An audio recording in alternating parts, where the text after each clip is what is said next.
వందే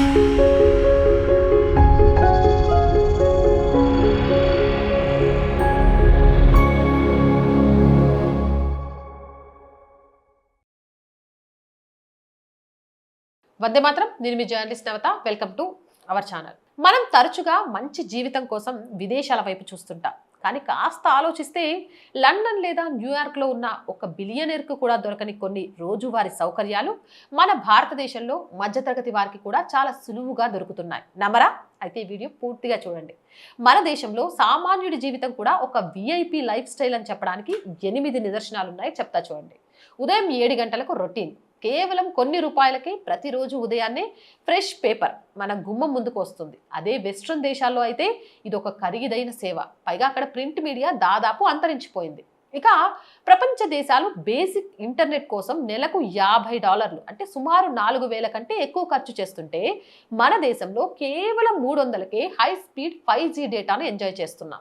ప్రపంచంలోనే అత్యంత చౌకైన డేటా మనదే. ఇది మన ఆర్థిక వ్యవస్థను డిజిటల్గా మార్చేసింది. టీలో వేయడానికి అల్లం ముక్క లేదా పాలు అయిపోయాయా? బ్లింకిట్, జిప్టో, స్విగ్గీ, ఇన్స్టామార్ట్, వీధి చివరనున్న మన కొట్టు. ఇలా నీళ్లు మరిగేలోపే పాలు వస్తువులు మన చేతుల్లో ఉంటాయి. అదే యూరప్ లాంటి దేశాల్లో అయితే ఒక కోటు వేసుకొని చలిలో 15 నిమిషాలు నడిచి స్టోర్కి వెళ్ళాలి. అప్పటికే అది మూసేసి ఉన్నా ఒక్కొక్కసారి ఆశ్చర్యపోనవసరం లేదు. ఇక ఒక స్పెషలిస్ట్ డాక్టర్ని కలవాలా? నేరుగా హాస్పిటల్కి వెళ్ళొచ్చు. బ్లడ్ టెస్ట్ చేయించాలా? ఉదయం 6 గంటలకే ల్యాబ్ టెక్నీషియన్ ఇంటికి వచ్చి శాంపిల్ తీసుకుంటారు. మధ్యాహ్నానికల్లా రిపోర్ట్ వాట్సాప్లో వచ్చేస్తుంది. అక్కడ ఉన్నట్లు 3 నెలల వెయిటింగ్ లిస్టులు, ఇన్సూరెన్స్ అప్రూవల్ నరకాలు మనకు లేవు. ఇక మనుషుల సాయం, ఇల్లు తొడవడానికి, వంట చేయడానికి, డ్రైవింగ్కి మనుషులు ఉండడం ఇక్కడ కేవలం ధనవంతులకే పరిమితం కాదు. మధ్యతరగతి జీవితాలకి ఇది వెన్నుముక. ఇది మన జీవితాల్లో అత్యంత విలువైనది. అంటే సమయాన్ని మిగులుస్తుంది, కానీ ఫారెన్ దేశాల్లో ఇది సాధ్యం కాదు. ఇక యూపీఐ విప్లవం సరే. రోడ్డు పక్కన తాగే ₹5 ఛాయ్ నుంచి 50,000 ల్యాప్టాప్ వరకు అంతా ఒకే ఒక స్కాన్. వ్యాలెట్తో పని లేదు, కార్డు మెషిన్ పనిచేయడం లేదు అనే సాకులు లేవు, ఎలాంటి ట్రాన్సాక్షన్ ఫీజులు లేవు. ఈ విషయంలో ప్రపంచ దేశాలు మనకంటే చాలా వెనుకబడి ఉన్నాయి. అది గమనించాలి. ఇక ఏ హోటల్కి వెళ్ళినా ఒక గ్లాస్ మంచినీళ్ళు ఫ్రీగా ఇస్తారు. ఇక మన బట్టలు ఇస్త్రీ చేయడానికి వీధి చివర ప్రెస్ వాళ్ళ ఉంటారు. ఈ చిన్న విషయాలే మన జీవితాన్ని సాఫీగా సాగేలా చేస్తాయి. ఇక సామాజిక బంధాలు. మనం లీగల్ నోటీసులు, కోర్టుల సంస్కృతిలో బతకడం లేదు, బంధాల సంస్కృతిలో బ్రతుకుతున్నాం. మనకేదైనా సమస్య వస్తే పక్కింటి వాడు కోర్టు నోటీస్ పంపడు, ప్రేమగా కిచిడి వడ్డిస్తాడు. మనతో గొడవ పెట్టుకొనైనా ఆ సమస్యను పరిష్కరించుకుంటాడు. భారతదేశం అనేది కేవలం ఒక దేశం కాదు, అడుగడుగునా సౌకర్యాలు నిండిన ఒక అద్భుతమైన ప్రపంచం.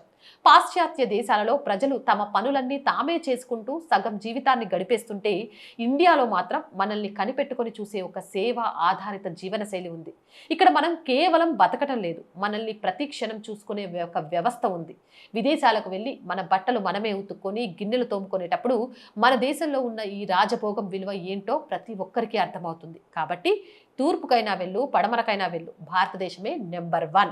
అది మర్చిపోకు. జై హింద్, జై భారత్. మోర్ వీడియోస్ కోసం R group of channels, R voice, R political, R Sanskriti 3 మన ఛానల్సే వెంటనే సబ్స్క్రైబ్ చేయండి. కంటెంట్ బాగుంది అనిపిస్తే లైక్ చేయండి, షేర్ చేయండి. అండ్ ఆర్థికంగా ఆర్ వాయిస్కి మీ చేయూత చాలా అవసరం. ఆర్థికంగా సపోర్ట్ చేయాలి అంటే సబ్స్క్రిప్షన్ పక్కనే జాయిన్ అనే బటన్ ఉంది. 1 to 5 లెవెల్స్ ఉన్నాయి. ఏదో ఒక లెవెల్లో సపోర్ట్ చేయండి. లేదా స్క్రీన్ మీద గూగుల్ పే, ఫోన్పేతో పాటు అకౌంట్ డీటెయిల్స్ ఉన్నాయి. మీకు తోచిన సహాయాన్ని అందించండి. వ్యాపార ప్రకటన కోసం 8328500576 నెంబర్ని సంప్రదించండి. జై హింద్, జై భారత్.